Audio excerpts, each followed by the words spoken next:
Ya, shalom, selamat pagi menjelang siang Bapak Ibu Saudara dimanapun berada. Mari kita akan belajar firman Tuhan bersama-sama. Mari kita akan membuka di dalam Injil Lukas pasal yang ke-24.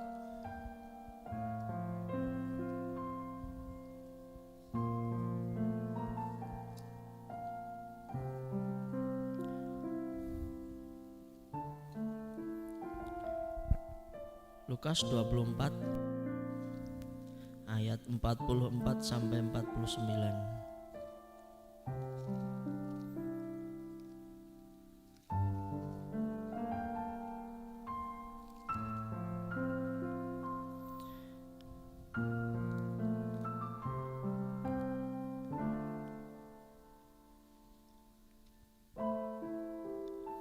Ya, saya akan membacakannya. Lukas pasal 24 ayat 44 sampai dengan ayat 49. Di situ dikatakan firman Tuhan, ia berkata kepada mereka, ini Tuhan Yesus, inilah perkataanku yang telah kukatakan kepadamu ketika aku masih bersama-sama dengan kamu, yakni bahwa harus digenapi semua yang ada tertulis tentang aku dalam kitab Taurat Musa dan kitab nabi-nabi dan kitab Mazmur. Lalu ia membuka pikiran mereka sehingga mereka mengerti kitab suci. Katanya kepada mereka, ada tertulis demikian, Mesias harus menderita dan bangkit dari antara orang mati pada hari yang ketiga. Dan lagi dalam namanya berita tentang pertobatan dan pengampunan dosa harus disampaikan kepada segala bangsa, mulai dari Yerusalem. Kamu adalah saksi dari semuanya ini, dan aku akan mengirim kepadamu apa yang dijanjikan Bapakku. Tetapi kamu harus tinggal di dalam kota ini sampai kamu diperlengkapi dengan kekuasaan dari tempat tinggi. Ya, puji Tuhan. Amin untuk firman Tuhan. Ya. Sebelum Tuhan naik ke surga, Tuhan memberikan satu pesan pada murid-muridnya dan orang-orang yang mengikutinya. Murid Tuhan Yesus ada 12, tetapi juga ada murid-murid Tuhan yang lain yang juga mengikutinya. Ya, Tuhan sebelum Tuhan Mekrat naik ke surga, Tuhan memberi satu pesan atau juga mandat yang begitu penting bagi gereja Tuhan. Ketika Tuhan datang, Tuhan memiliki visi, yaitu adalah untuk menyelamatkan manusia, untuk menyelamatkan dunia, membawa manusia kembali dipulihkan kepada hubungan kepada Bapa, sehingga Tuhan Yesus menjadi anak domba Allah yang menjadi tebusan bagi dosa manusia. Tuhan mempunyai visi yang jelas, yaitu menyelamatkan manusia. Tetapi Tuhan ternyata tidak berencana melakukan itu sendiri. Memang Tuhan disalib sendiri sebagai tebusan, tetapi Tuhan ingin pekerjaan itu tidak dilakukan Tuhan Yesus sendiri. Disinilah letak di mana kita akan belajar, yaitu Tuhan juga rindu memakai gerejanya. Tuhan tidak ingin bekerja sendiri, bukannya sendiri, tetapi Tuhan ingin gerejanya atau orang-orang yang percaya kepadanya, yang mengasihinya, bergerak bersama-sama dengan Dia. Kita anak-anak Tuhan seringkali disebut dengan gereja Tuhan, atau juga sering disebut dengan tubuh Kristus.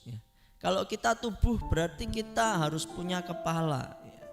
Kepala kita yaitu Tuhan Yesus Kristus sendiri yang menjadi kepala kita, dan kita gereja Tuhan adalah tubuhnya. Kepala tidak mungkin melakukan semuanya sendiri, tidak mungkin. Pasti memakai tubuh. Kalau mau pergi kemana, pakai kaki, mau makan pakai, mau melakukan segala pekerjaan pakai anggota tubuh yang lain. Nah, demikianlah gambaran kita sebagai gereja Tuhan. Kita juga ada di dunia menjadi tubuh Kristus yang akan dipakai Tuhan untuk melakukan segala rencananya. Nah, kita harus melihat bahwa kita gereja Tuhan, tubuh Kristus, dipakai Kristus untuk melakukan segala rencananya. Kita harus sadar betul bahwa kita sangat berharga ya, karena kalau kita lihat ya, kita tubuh Kristus, berarti luar biasa sekali ya, bukan sesuatu yang biasa, karena Kristus sendiri adalah Allah. Berarti kita adalah orang-orang yang dipakai Allah. Nah, tubuh Kristus juga pastinya itu bergerak sesuai dengan apa yang diperintahkan kepala. Ya, kalau kita lihat di organ tubuh kita itu, kepala adalah organ tubuh yang vital. Kalau orang kepalanya terbentur lalu gagal otak, ya bisa lupa segalanya dan tidak jelas apa yang akan dikerjakan. Karena apa? Otaknya terganggu. Otak ini adalah satu organ tubuh yang vital. Kalau otaknya terganggu, pasti bagian tubuh kita juga terganggu. Misalnya kalau orang ya di dalam saraf otaknya terganggu, misalnya terjadi penyumbatan itu seperti stroke, lalu kita melihat orang itu tidak bisa menggerakkan tangannya, misalnya tangan yang sebelah tidak bisa gerak misalnya, ya itu karena apa? Ada sistem informasi yang harusnya diterima tangan dari otak itu terhambatnya. Jadi otak ini adalah penggerak dari semuanya. Dikatakan tadi ayat 48 pasal 24 ayat 48, kamu adalah saksi dari semuanya ini. Ya, tubuh kita masing-masing lah yang mengerti apa yang diperintahkan otak kita. Nggak mungkin saya ngerti apa yang dipikirkan otaknya orang lain misalnya. Ya, orang lain berpikir, wah aku kok pengen roti ya, saya nggak akan tahu itu. Tapi kalau saya di pikiran saya menginginkan, saya pengen roti. Nah lalu apa yang terjadi? Ya tangan saya mulai cari uang di dompet saya, lalu saya cari motor, lalu saya pergi misalnya ke swalayan atau ke toko.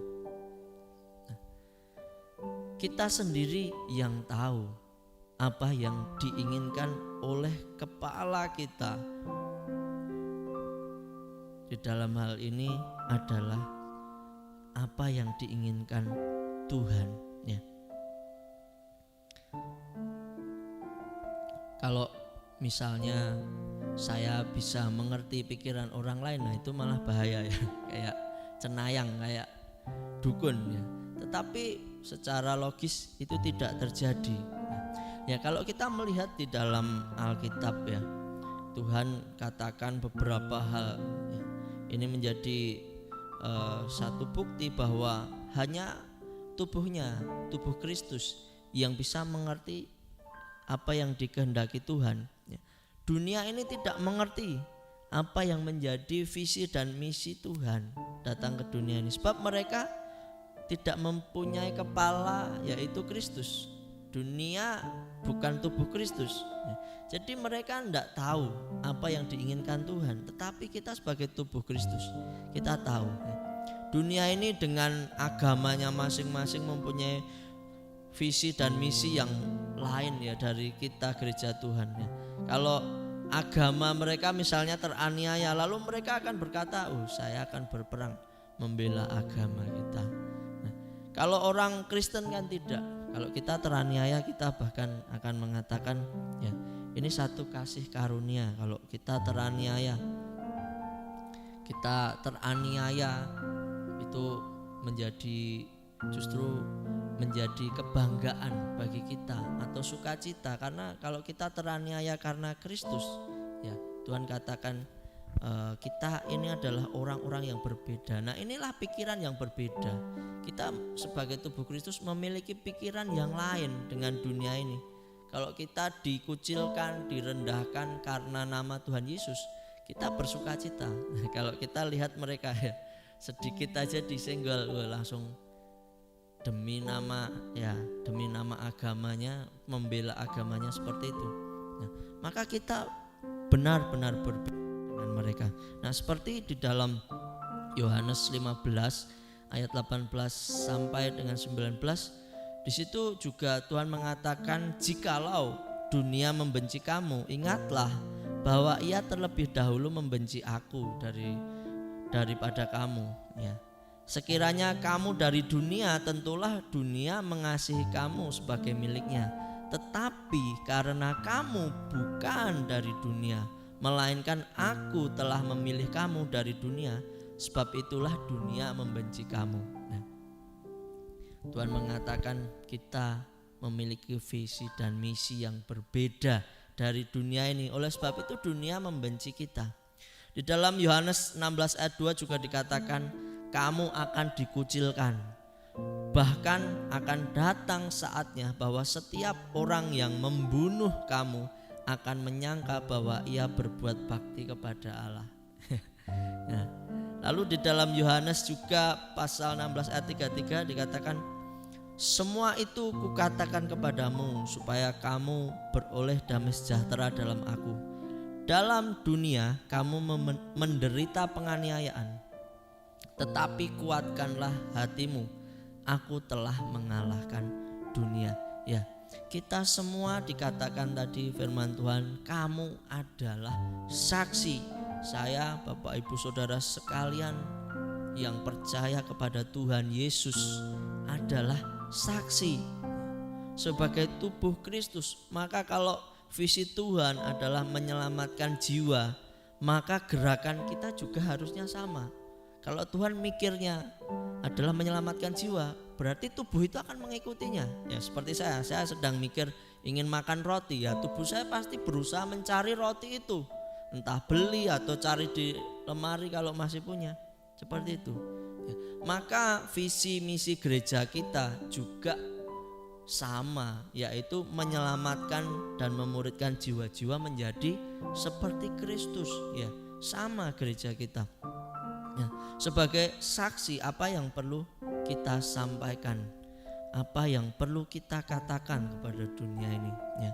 Di situ di pasal 24 ayat 47 dikatakan, dan lagi dalam namanya berita tentang pertobatan dan pengampunan dosa harus disampaikan kepada segala bangsa, mulai dari Yerusalem.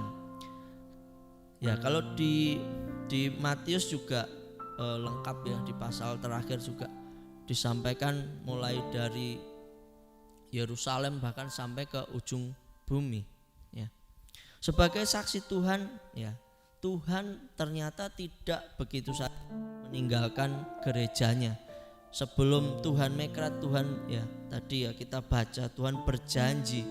Ya, kita baca di pasal 24 ayat 49. Apa yang dijanjikan Tuhan Yesus di situ? Ya, dan aku akan mengirim kepadamu apa yang dijanjikan Bapakku. Tetapi kamu harus tinggal di dalam kota ini sampai kamu diperlengkapi dengan kekuasaan dari tempat tinggi. Nah, apa yang dijanjikan Bapa di sini mungkin tidak tertulis Roh Kudus ya, tetapi yang dimaksud ayat ini adalah yang dijanjikan Bapa itu yaitu adalah Roh Kudus ya. Roh Kudus yang dimaksud di sini bukan Roh Kudus yang membaharui roh kita ya ketika kita percaya kepada Tuhan Yesus. Nah, kalau orang ada bertanya, loh, lah kan saya sudah terima Tuhan Yesus dipenuhi Roh Kudus.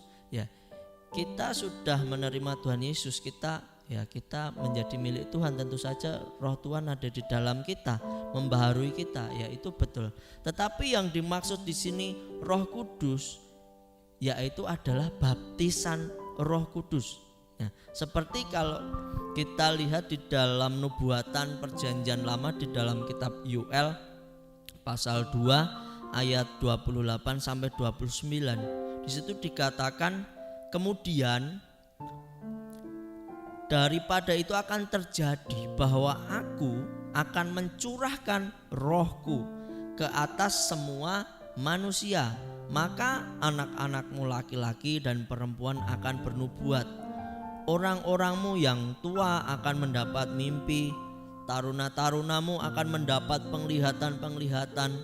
Juga ke atas hamba-hambamu laki-laki dan perempuan akan kucurahkan rohku pada hari itu. Nah, itu dalam perjanjian lama dalam kitab Yoel. Lalu juga hal ini diulang di dalam Matius pasal 3 ayat 11. Ya. Aku membaptis kamu dengan air sebagai tanda pertobatan. Ya. Saat ini Roh Kudus sudah ada membaharui roh kita. Nah, tetapi Ia yang datang kemudian. Nah, yang dimaksud ini adalah yang datang kemudian ini adalah Tuhan Yesus. Tetapi Ia yang datang kemudian daripadaku lebih berkuasa daripadaku, dan aku tidak layak melepas kasutnya. Ia akan membaptiskan kamu dengan Roh Kudus dan dengan api. Ya, Yohanes Pembaptis ini mengatakan bahwa Tuhan Yesus yang akan membaptis kita dengan Roh Kudus dan dengan api. Ya. Di sini kita perlu memperhatikan ya apa yang dikatakan Tuhan Yesus sebagai, di situ kalau kita lihat seperti ada syarat ya agar kita menerima janji itu ya. Kata yang perlu kita perhatikan di situ adalah kata, kalau di situ ada kata tinggal di kota, tinggallah di kota ini ya. Jadi kita perlu tinggal. Nah, kalau Tuhan menjanjikan satu baptisan Roh Kudus, nah kita perlu yang namanya tinggal. Nah, kita akan membahas bagaimana kita harus tinggal ya. Ya, saya membuka-buka ada arti yang lain dari kata tinggal. Kata tinggal ini bisa diartikan dengan duduk ya, dengan kata duduk. Nah, salah satu kata duduk dalam ayat Alkitab yang memiliki arti yang sama yaitu dalam Matius pasal 19 ayat 28 ya. Di situ dikatakan kata Tuhan Yesus kepada mereka, aku berkata kepadamu, sesungguhnya pada waktu penciptaan kembali, apabila Anak Manusia bersemayam di tahta kemuliaannya, kamu yang telah mengikuti aku akan duduk di atas 12 tahta untuk menghakimi ke-12 suku Israel. Nah, di sini juga ada kata duduk. Kalau tadi Tuhan menyuruh murid-muridnya untuk tinggal di kota ini dulu, tinggal. Nah, artinya duduk dulu. Nah, di situ saya mendapat inspirasi, yaitu ketika duduk itu kita sedang mengharapkan sesuatu ya. Seperti tadi Tuhan katakan, kamu sekalian akan duduk juga di atas 12 tahta untuk menghakimi ke-12 suku Israel. Nah, ini satu pengharapan yang disampaikan Tuhan Yesus kepada murid-muridnya. Nah, artinya ketika kita ingin menerima Roh Kudus, kita harus tinggal, duduk, dan berharap kepada Tuhan. Ya, tentu saja kita harus berharap dengan sungguh-sungguh. Lalu yang kedua adalah janji itu adalah janji yang pasti. Ya, ketika kita disuruh Tuhan tinggal, berarti kita harus duduk dengan berharap kepada Tuhan dan percaya bahwa janji itu pasti. Ketika Tuhan katakan tinggal, kita harus memiliki hati yang penuh dengan pengharapan pada janji Tuhan itu. dan memiliki pengertian bahwa janji Tuhan itu pasti digenapi. Nah, maka sering ya kita melihat kenapa kok setiap orang rindu dibaptis Roh Kudus. Ya, ada yang dibaptis, ada yang ya biasa-biasa saja. Ya, karena ada faktor ya yang menentukan, yaitu apakah orang itu benar-benar merindukan dulu, ataupun juga apakah orang itu percaya itu pasti diberikan oleh Bapa. Nah, dua hal ini yang menjadi faktor penentu. Ya, maka sering kita lihat ya, orang-orang yang excited atau sungguh-sungguh punya passion, wah aku rindu sekali dipenuhi dengan Roh Kudus, dibaptis dengan Roh Kudus. Maka ya saya sudah banyak sekali melihat anak-anak Tuhan yang benar-benar ya terlihat sangat rindu. Ya, misalnya dalam kebaktian pencurahan itu udah datang duluan, lalu sudah mempersiapkan tempatnya, wah nanti saya mau di sini, sudah mempersiapkan diri karena rindu. Nah, di situ saya melihat orang itu dijamah Tuhan, dibaptis Tuhan dengan Roh Kudus. Nah, jadi kalau Tuhan katakan tinggal, berarti kita harus tinggal untuk tetap percaya bahwa ada harapan di dalam janji Tuhan itu. Ketika Tuhan menjanjikan Roh Kudus, itu juga adalah janji yang pasti diberikan. Maka ketika kita rindukan itu dengan sungguh-sungguh, nah pasti Tuhan memberikan. Nah, sebentar lagi ya, beberapa hari lagi ya kita akan memperingati mekratnya Tuhan. Tuhan naik ke surga. Nah, dan setelah itu Tuhan janjinya itu diberikan kepada kita. Nah, kita juga memperingati ya, atau juga menanti-nantikan kembali ya kepenuhan Roh Kudus ya. Roh Kudus sudah dicurahkan. Nah, tetapi kita mari rindukan lagi, sebab tidak bisa dipungkiri bahwa seringkali kita sebagai manusia biasa, kita juga seringkali ya bisa dikatakan kehabisan bensin atau kendor atau apinya menciut. Nah, tetapi ya di dalam Roma 12 ayat 11, biarlah rohmu menyala-nyala.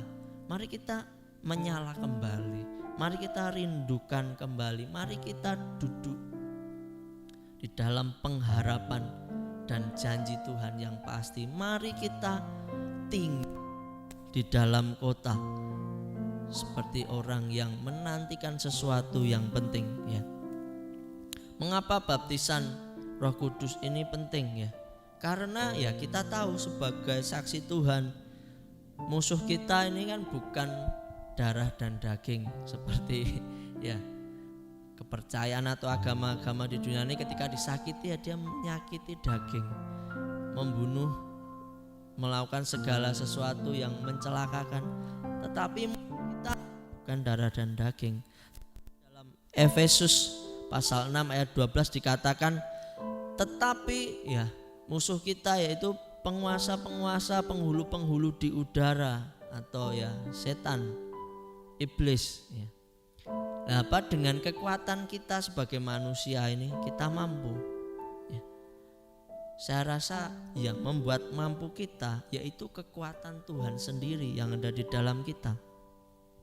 Maka itu ya Tuhan di dalam hal ini juga mengatakan Tuhan akan memberikan janji itu, yaitu kuasa Roh Kudus itu dari tempat kekuasaan dari tempat yang tinggi. Kekuasaan dari tempat tinggi ini berarti kekuasaan surga. Nah, yang mampu untuk melawan kuasa di dunia ini yang menjadi musuh kita, ya tentu saja hanya kekuasaan dari tempat tinggi, dari surga. Maka Tuhan ingin memperlengkapi kita gereja Tuhan melalui Tuhan mencurahkan Roh Kudus, membaptis kita dengan Roh Kudus agar kita memiliki perlengkapan, dilengkapi dengan kekuasaan dari tempat tinggi. Kalau kita membawa kuasa dari tempat tinggi berarti kita punya otoritas untuk mengalahkan lawan, untuk memerintah, untuk menghancurkannya. Seperti misalnya TNI atau Polri sudah diberi otoritas oleh negara untuk menegakkan hukum, ya, maka mereka diberi senjata, mereka diberi perlengkapan, ya, untuk apa? Kalau ada yang salah bisa ditindak. Untuk apa? Untuk kalau ada kejahatan bisa ditindak. Tidak mungkin seorang polisi, ya misalnya ada maling lalu menyerang, ya misalnya langsung malingnya ditembak der, polisinya dihukum karena menembak, ya.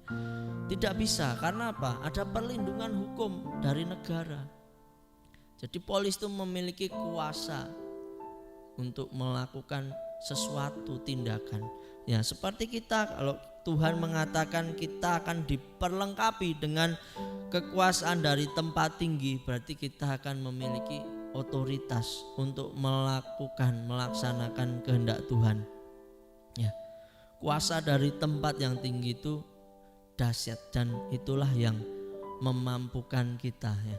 Mari kita melihat bahwa kita sadar bahwa kita adalah gereja Tuhan, kita adalah tubuh Kristus, maka kita harus bergerak sesuai dengan apa yang diperintahkan kepala kita. Kepala kita memiliki visi dan misi untuk menyelamatkan jiwa-jiwa. Berarti kita gereja Tuhan, tubuh Kristus juga memiliki itu. Nah, maka mari kita rindukan biar kita terus diperlengkapi Tuhan dengan kekuasaan dari tempat tinggi melalui pencurahan Roh Kudus itu. Mari kita rindukan, kita dibaptis dengan Roh Kudus. Nah, yang sudah dibaptis dengan Roh Kudus, mari kita rindukan dipenuhi lagi dengan Roh Kudus. Ya, saya secara pribadi juga merasa haus, rindu Tuhan penuhi lagi, Tuhan penuhi lagi. Karena ketika Roh Tuhan memenuhi itu banyak sesuatu yang disingkapkan, ya. Banyak hal yang kita kerjakan bersama Tuhan itu dengan luar biasa, dengan gairah. Tetapi kalau kita tidak memiliki roh yang menyala-nyala, maka kita mengerjakan segala sesuatu dengan tidak ada gairah, dengan biasa-biasa. Padahal dunia ini sedang berjuang keras di dalam kebobrokannya. Tetapi kita anak-anak Tuhan, mari kita sadar sebagai gereja Tuhan, mari kita memberikan sinar terang, juga garam yang memberi rasa kepada dunia ini. Kita menjadi anak-anak Tuhan yang penuh dengan kuasa, yang penuh dengan otoritas, dengan kita dipenuhi dengan Roh Kudusnya Tuhan. Maka mari kita rindukan, ya, setelah kebangkitan Tuhan, Tuhan mekrat, lalu murid-murid Tuhan waktu itu menanti-nantikan apa yang dijanjikan Bapa, yaitu Roh Kudus. Mari kita juga menanti-nantikan selalu Roh Kudus dalam kehidupan kita sehari-hari, agar, ya, hidup kita dipakai Tuhan di dalam bidang kita masing-masing, ya. Tentu saja tidak sama, ya.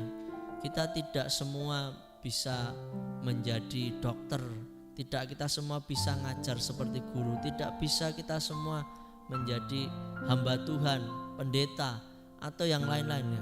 Kita tidak perlu memikirkan itu, tetapi yang perlu kita pikirkan apa? Yang dipercayakan Tuhan dalam hidup kita, mari kita lakukan dengan maksimal. Dengan kita dipenuhi dengan Roh Kudus, maka ada hal-hal yang inovatif yang bisa kita kerjakan, ya.